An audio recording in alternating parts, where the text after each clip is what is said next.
Our privacy is under attack. Our lives are more documented, publicized, and recorded than ever before. It has even become commonplace to say that privacy is dead. But even though we all recognize that privacy is important, and we all recognize that it is under threat, we don't always have a clear idea of exactly why we do value privacy and why it is so vital to protect it. And this is the subject of Lowry Pressly's brilliant book, The Right to Oblivion. It is part historical account, part philosophical argument, and even part call to action. And I'm very excited to go through it with you today. Before we get started, I just want to emphasize that I obviously can't capture all of the book's richness in this video, and you really should go and read it for yourself to get the full depth. I highly recommend it. It is very readable. I also wanted to give a shout out to the wonderful Jared Henderson for recommending this book to me. He runs a fantastic channel, and it's really worth checking out. My name is Joe Foley, and this is Unsolicited Advice. 1. The Death of Privacy. Pressly begins his book with a pretty surprising subject, the portable camera. We are now so used to this invention that it basically passes us by unnoticed, so we don't recognize just how much of an innovation this really was. Effectively, before this portable camera, any report of an event had an element of unreliability about it. Say that you and I were having a private meeting for whatever reason. Well, before the camera, if someone saw us meeting and planned to tell someone, we could deny it in the strongest possible terms, and it would just be our word on what happened against theirs. At the very least, the reliability of the witness could be called into question. But with the invention of the camera, this all changed. Now someone could take a photograph of our meeting and they would have real, undeniable, reliable proof of what occurred. This is a pretty substantial change, and it actually sparked a 19th century panic about privacy, which Pressly discusses in detail. We'll come back to the portable camera later, but for now, I just wanted to note how far technology has progressed since then. Now we don't just have portable cameras, we have portable cameras that fit into a trouser pocket, and they don't just take photos, they can record audio and video as well at a very high quality. In theory, whenever you are talking to someone, even talking to someone in your own home, in theoretical privacy, they could be recording you. And then what they do with that recording is out of your hands. On top of this, more and more of our streets are observed with the indefatigable eye of CCTV. In London, the capital of my dear homeland, there are between 800,000 and 950,000 CCTV cameras, depending on who you ask. Most of these are privately owned, some of them are state-owned. They cover public transit systems, the outside of businesses, and are carried around by police officers. Not only that, but as anyone who has walked through London for any amount of time knows, in pretty much any busy area, there will be hundreds, if not thousands, in cases like Trafalgar Square or Covent Garden, literally thousands of people taking photos and videos on their phones.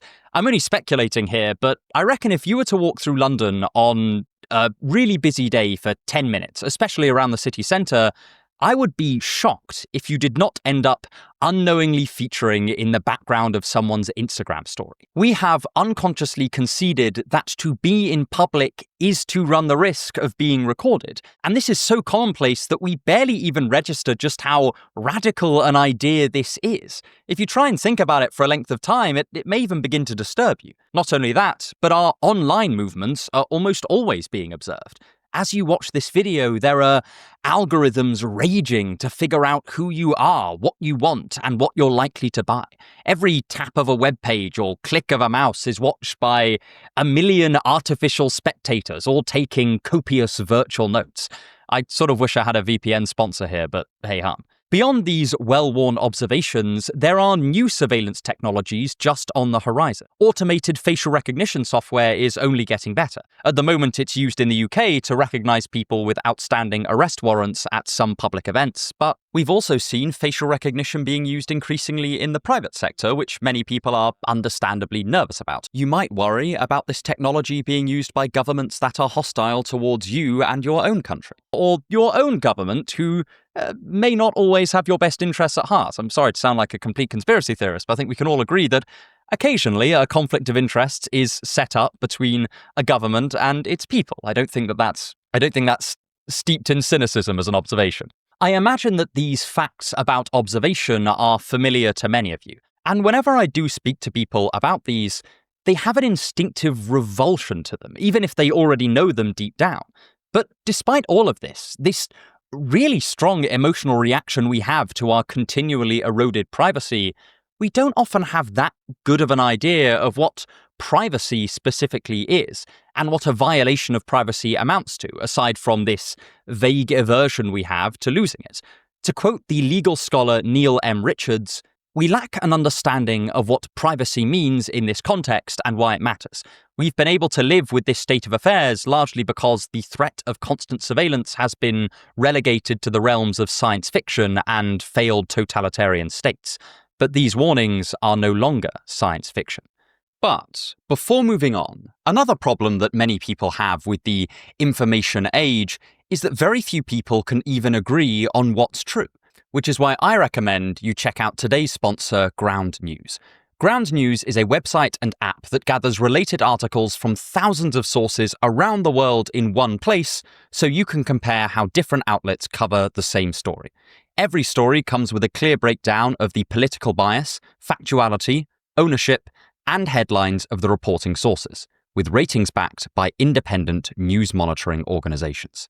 Ground News are very kindly offering anyone who uses my link or scans my QR code 40% off their unlimited access Vantage plan as a special deal, so I highly encourage you to snap this up.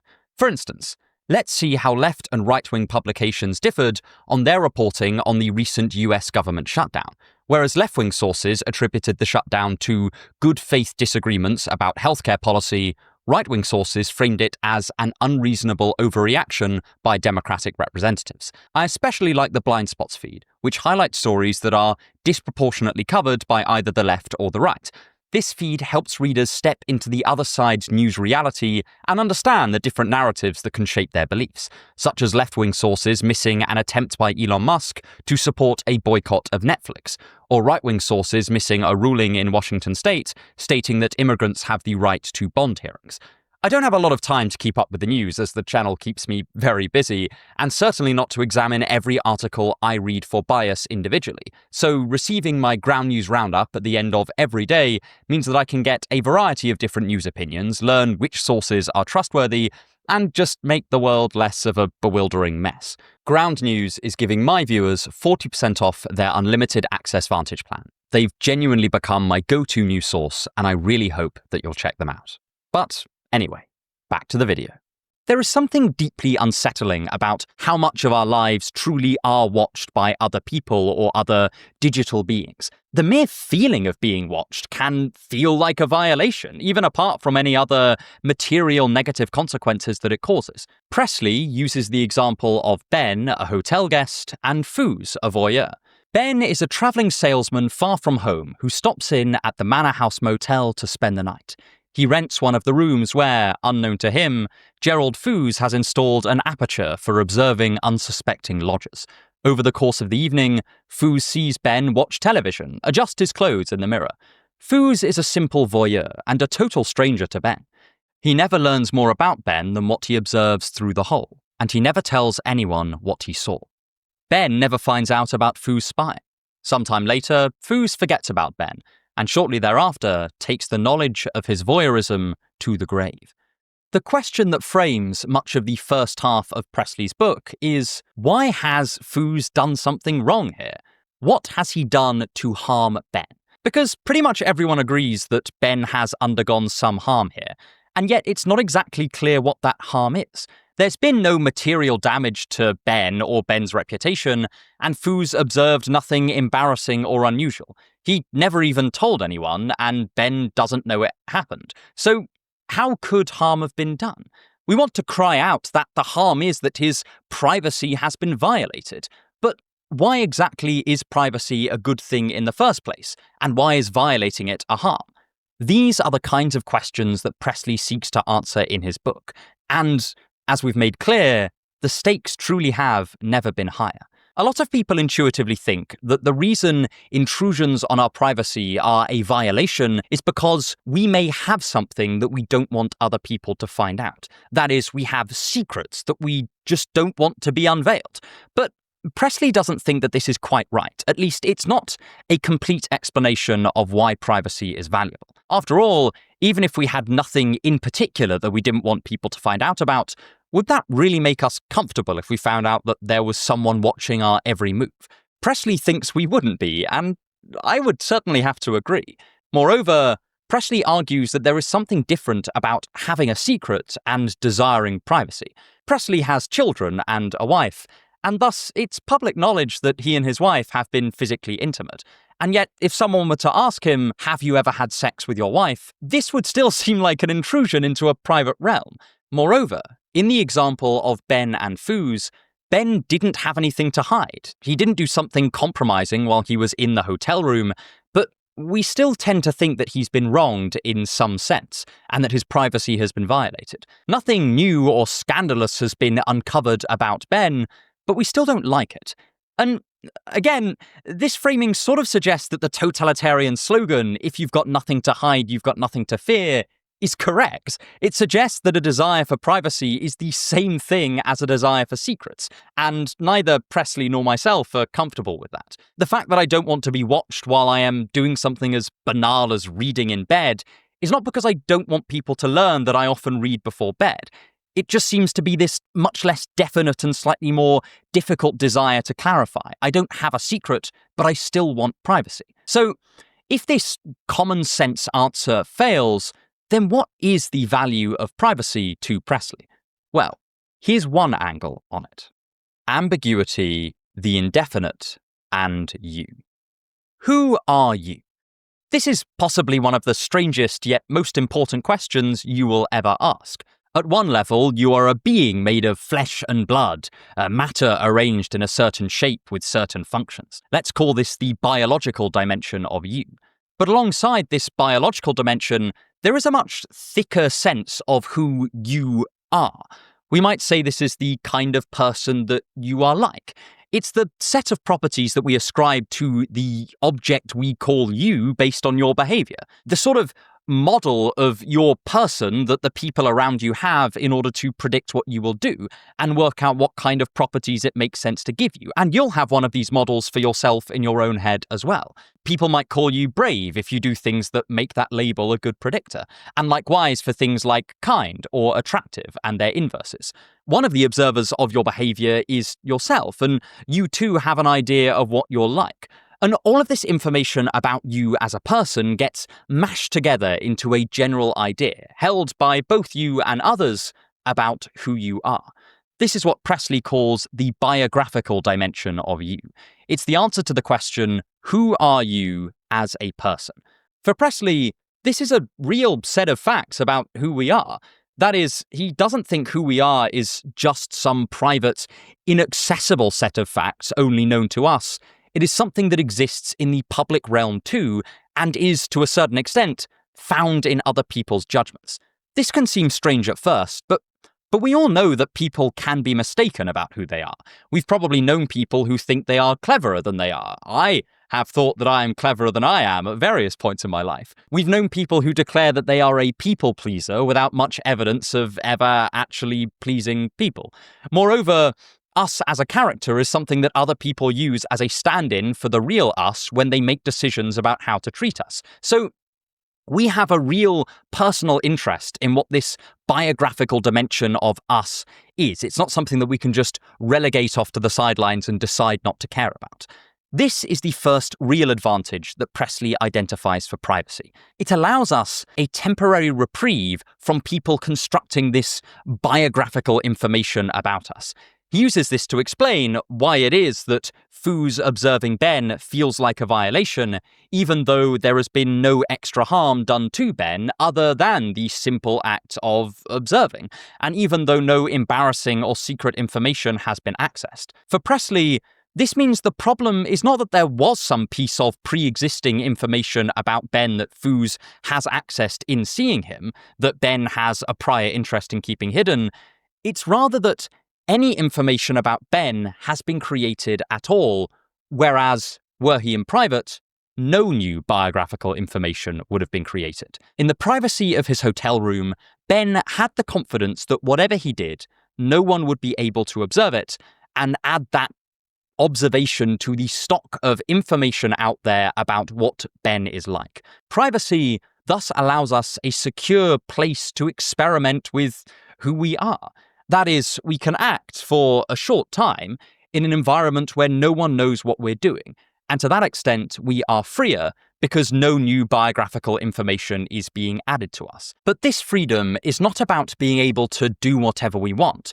It's about having a depressurized environment to explore the aspects of ourselves that we're unsure about, or, in Taylor's terms, don't know if we fully endorse yet. These experiments could be relatively trivial, like trying on a new style of fashion in the comfort of our own home where we know no one will judge us, all the way up to discovering how much we value a certain kind of experience or certain kind of behavior.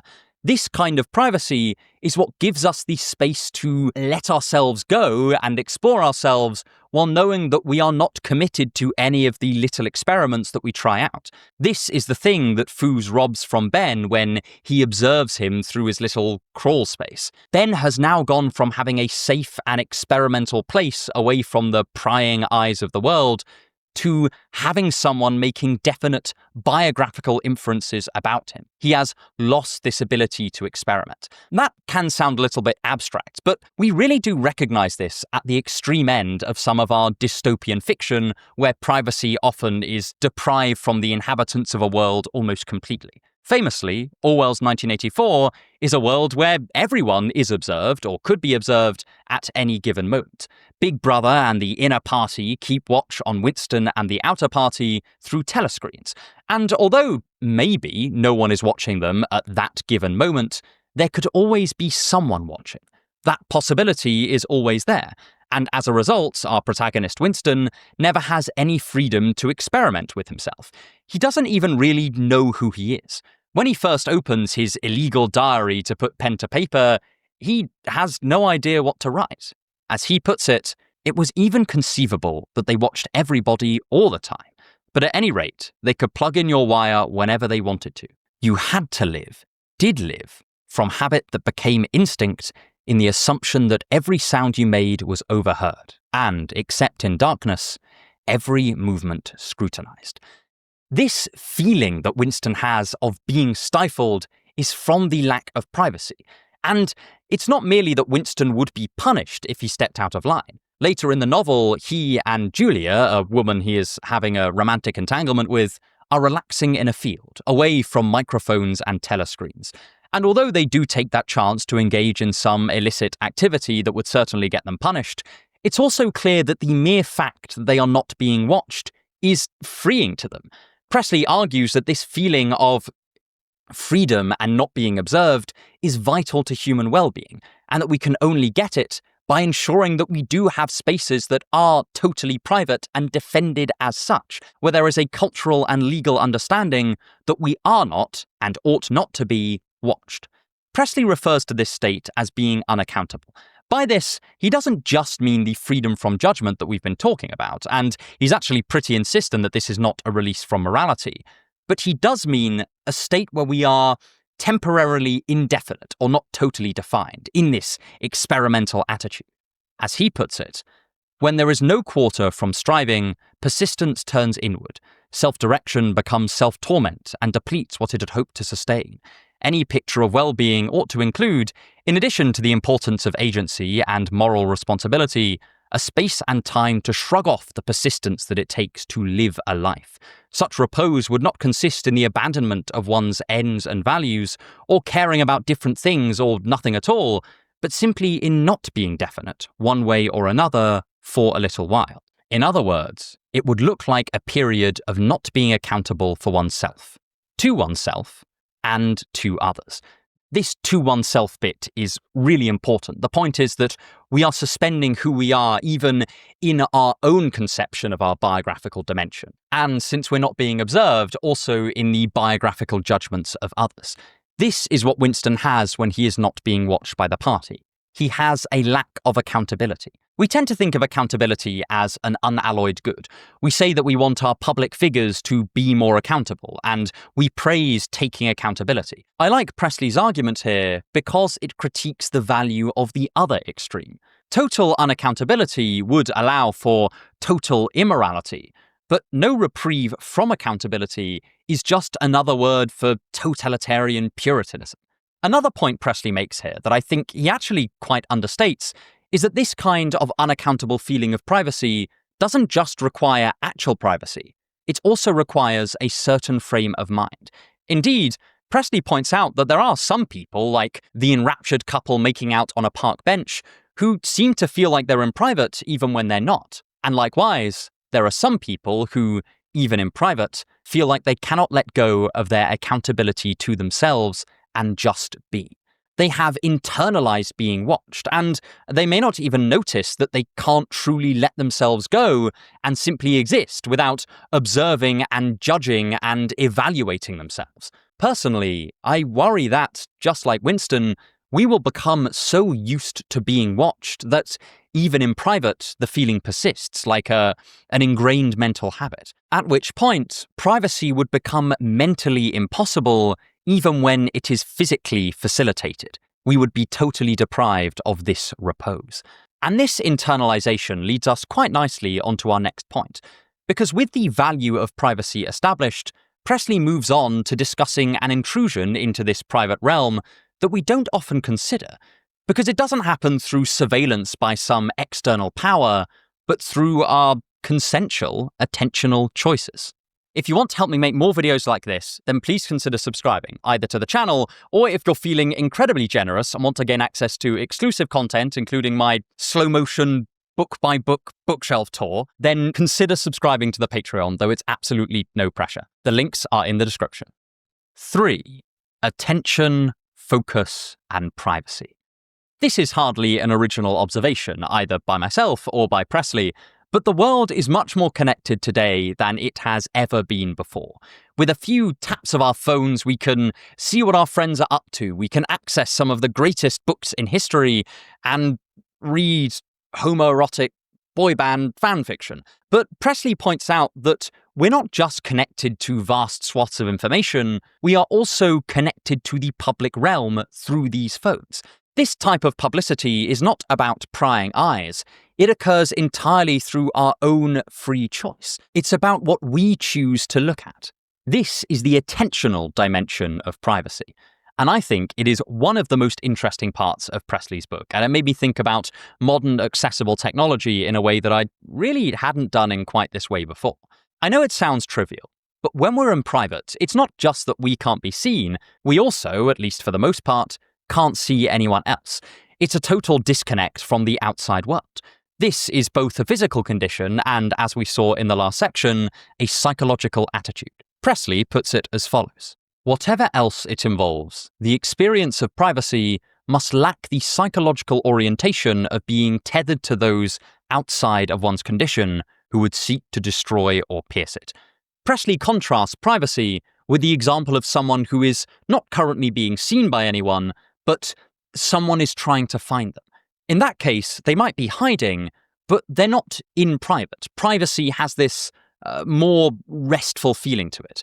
And the lack of private feeling is caused by the presence, in the mind of the hider, that there is someone else out there looking for them. There's a psychological connection there. Pressly uses the further example of the delusional hider. That is, someone who thinks they're being sought, but are not, in fact, being sought. Here, too, there is no seeker, and yet due to the mental state of the delusional hider, there is still no feeling of privacy. Compare this to an experience that I had the other day. I was sitting on my sofa reading The Lord of the Rings, which is always a pretty relaxing activity, and I had, in that moment, an extreme feeling of privacy. Not only was I in my own flat with no one else around, but I'd actually escaped into the recesses of my own imagination through Tolkien's magnificent book. My phone sat immobile on the table, but then it buzzed, and I felt this feeling of privacy just melting away. The message wasn't hostile. In fact, it was from a friend of mine who I am incredibly fond of, but it still pulled me out of my private state. To use Pressly's language, I suddenly became tethered to the outside world. When I picked up my phone to reply, it further eroded this distinction between my private room, where no one can intrude, and the public realm, where there are people who can reach me. Even though my friend couldn't see me, and even though there was nothing unkind or unwelcome in his message, the very fact that it could arrive and seize my attention meant that the feeling of privacy was destabilized. And I don't think that my experience is particularly exceptional here. I would imagine that pretty much every person watching this video has had something like this happen to them. There's nothing that disastrous about each individual incident, but they do together just slowly chip away at this barrier between privacy and publicity. They blur the boundaries, in Pressly's words. And this incident illustrates one of Pressly's key points. Privacy and connectivity, even consensual connectivity, are natural opposites. Where there is more connectivity, there will almost always be a lessened feeling of privacy. And this goes well beyond getting notifications. You can turn your phone on silent, but as we have covered on this channel before, these machines are incredibly well designed to kidnap your attention and hold it to ransom. And as soon as you are holding this little window into the public world, you're no longer really in private. You do have this tether to the outside. Pressly puts this point very well. It certainly is my experience that the constant connection to the digital public sphere, in which I can publish and participate at any hour of the day, has changed my habits of thought. I am less immersed in the book I'm reading. I wonder, without meaning or wanting to, whether this paragraph or that one will make an engaging post on social media. In my experience, this can quickly become a self-fulfilling cycle. You're deprived of a feeling of privacy, and thus it becomes harder to focus because it's harder to relax. And then this lack of focus makes it easier to be pulled back into this portable, glowing, publicity-inducing rectangle. And look, I don't mean to just blame everything on those darn phones, and neither does Pressly. It's more like the attitude of connectivity that phones imbue us all with, and moreover, the expectation that we're going to be able to be reached at any given time. Pressly talks about historical examples of smaller privacy-eroding pieces of technology like the radio or the television, each of which did connect us with a live, evolving situation of the outside world in a way that would otherwise be impossible. And to build on Pressly's point here, this also lends what were previously private spaces a kind of dynamism and changeability that, personally, I've often found quite overwhelming. Think about it this way. Without a telly or a radio or a phone, being alone in your home is one of the only places you can be pretty confident that nothing's going to change in the very short term. Without these dynamic information devices, the only information when I am in this domestic solitude are contained in the books that I already own. If I've bought a newspaper that morning, then I'll also have that. But unless someone else enters the flat or there's some disaster like a fire, the room and flat is a closed informational system. It's a brief respite from how fast-paced and changeable everyday reality can feel. But the increasing connectivity makes this respite much more difficult to achieve because there is always access to the external, changeable world. There is another aspect of our privacy that is eroded pretty much consensually by our modern technology, and that is the sheer amount of data that's collected on us through our phones and computers. We mentioned this a little bit in the first section, but while we're on phones, I think it's worth exploring it a bit more now. We might not think about this sort of thing as an erosion of privacy, maybe because we agree to hand over our data to advertisers when we use their websites and the like. But Pressly points out that historically, privacy and the simple act of documentation have been tied pretty closely together. In my own country, we've seen this with the recent backlash to government proposals that we all carry digital IDs, which was historically seen as a kind of political anathema because British people generally were considered to be so hostile to this kind of documentation over privacy concerns. And the backlash has kind of borne out this British reputation. As we've already touched upon, Pressly discusses a series of historical privacy worries about the invention of the portable camera. But the reasoning given here is really interesting. People weren't just worried about the prospect of being photographed through windows, or when what we would now call they were in private. They were also concerned about their public life being permanently documented. He references the famous article by Warren and Brandeis called The Right to Privacy, and says the following about it. Warren and Brandeis claimed that what the camera invades, that is, what the right to privacy protects, is neither secrecy, seclusion, nor property, but inviolate personality. We have a sense of what the camera actually invades, the protean realm of personality's potential. By capturing a momentary expression and preserving it to be scrutinized for meaning, the photograph crosses the threshold of personality whose division between inner and outer is of a particular epistemic sort, the division between fixity and potentiality. That is, the camera, or indeed most kinds of data collection, take one part of our lives, perhaps not even a particularly representative part, and freeze it in time so that it can be examined and used to draw inferences about who we are as people. There's that biographical dimension coming in again. This reminds me of something that I tended to think about when people got dragged over the coals on social media for some perceived transgression. That, aside from any question of proportionality of crime to punishment, I just had no way of knowing whether the transgression was particularly representative of how they behaved in the whole rest of their life. I noticed people would often form a picture of exactly what kind of person this person was from some woefully incomplete observations and documentations. In effect, we'd taken all of their human potential, all the things that they could do, could be, or could have done, or could have been, for all we knew, and flattened it into a single moment that we would then take to be their stand-in. There was always something that rubbed me up the wrong way about this, and Pressly's discussion of the camera and of documentation helps me put my finger on why. All of the arguments that we've looked at so far are part of Pressly's overall project, especially in the first half of his book, to make us reconsider what exactly it is that we value about privacy and why we consider it so important. He wants us to move away from this idea that privacy is a matter of controlling information about yourself, and he wants us to think about it more along the lines of information creation itself. Even if no one, or very few people, see a photo taken of me in a private moment, there is still a fact about me that now exists and is accessible where there was not one before. Something that was impossible to know has now become something that is possible to know. Thus, all of that wonderful ambiguity and indefiniteness in personalities and people that we discussed in the last section, and all of the, as we just put it, potential that we've discussed in this one is eroded away. It's not just that this newly created information could then be used for some further ill by a nefarious or malevolent authority, though to be clear, that's also bad and it's also a worry. It's that we can no longer find the repose and confidence in our repose that privacy brings. But so what, you might say? Sure, it's nice to enjoy time spent in privacy, but is this such a big deal? Well, according to Pressly, this erosion of the private sphere can even corrupt our relationship with ourselves and rob life of all of its seeming depth and profundity. 4. The value of oblivion.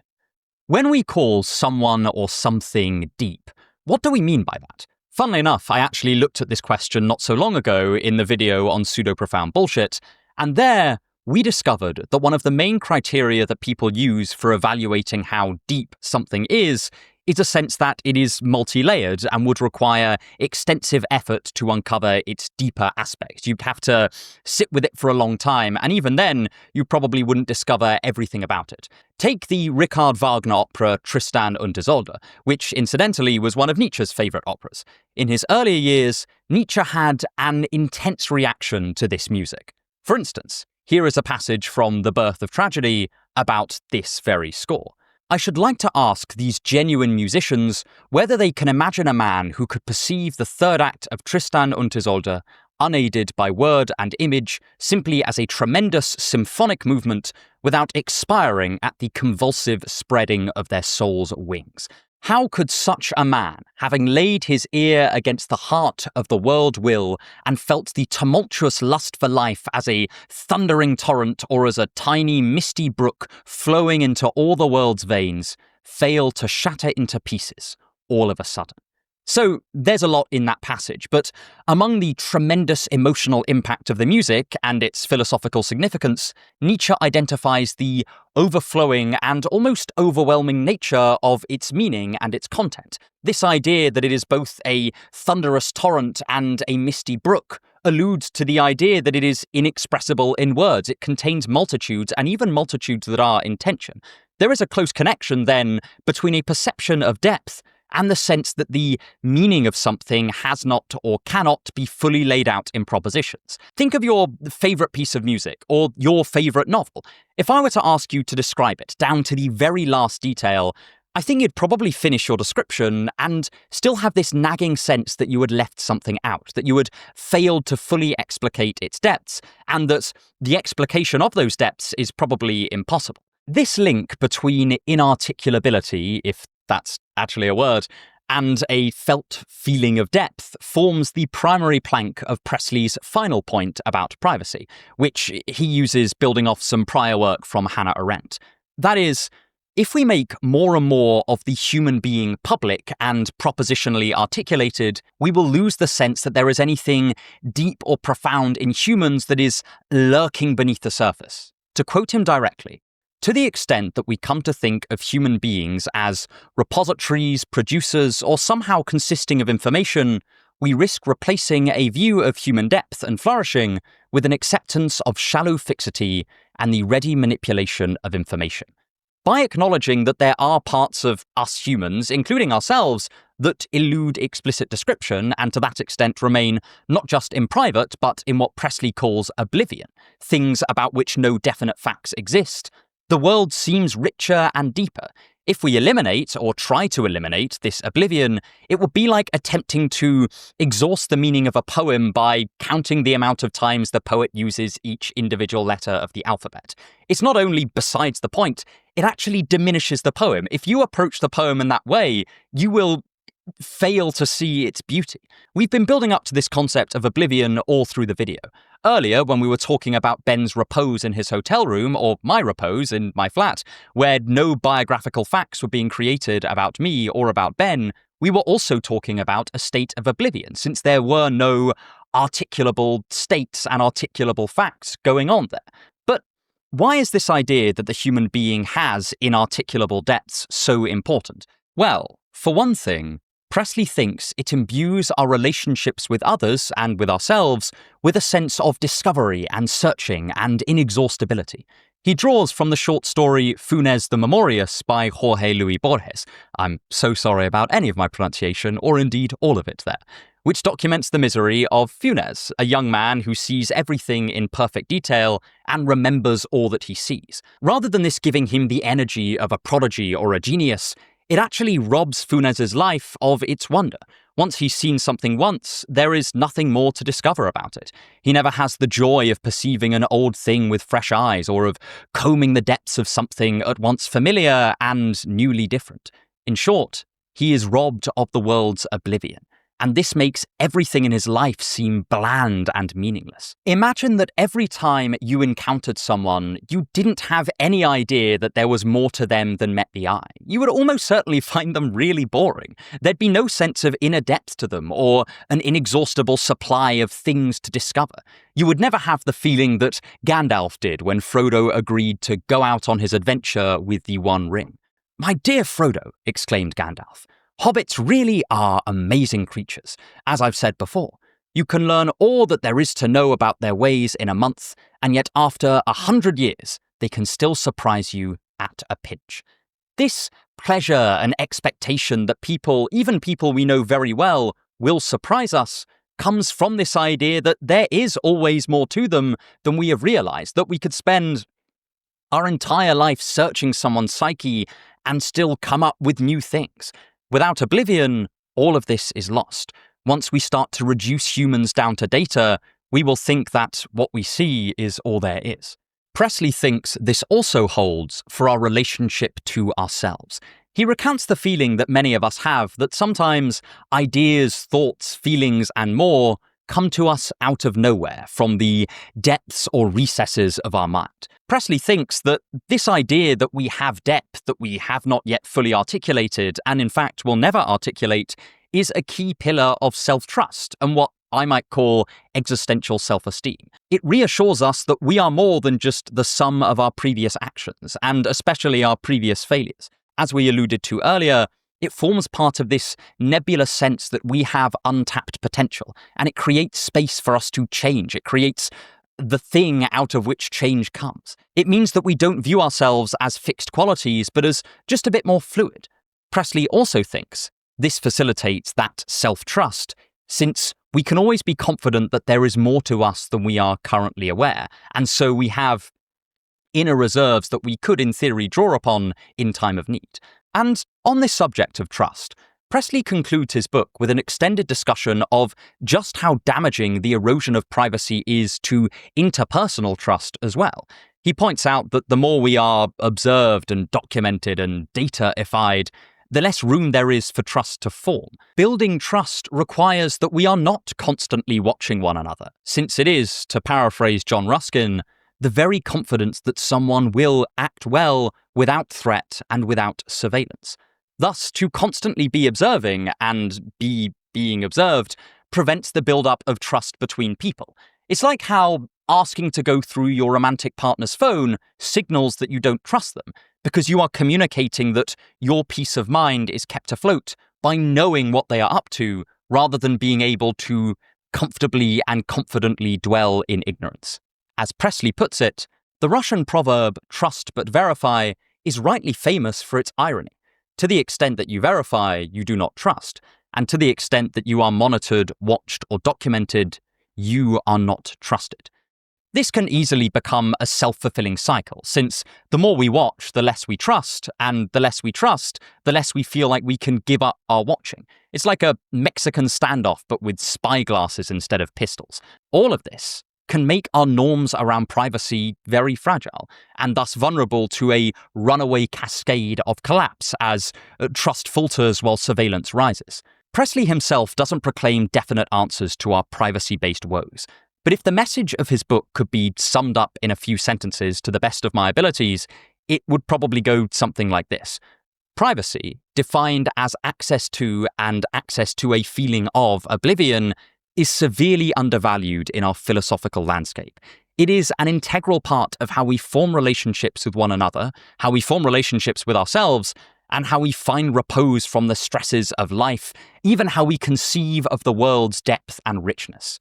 If we lose sight of this importance, any practical steps we try to take to safeguard our privacy are likely to fail, since we won't even know the value of what we are losing. And once we've lost it, it will be a pretty hard battle to get it back. But if you do want to explore many of these same issues from a subtly different angle, I've got a video on Byung-Chul Han's The Transparency Society right here. And again, I really do encourage you to get a copy of Pressly's book for yourself. It is fantastic and highly readable. Thank you so much for watching, and have a wonderful day.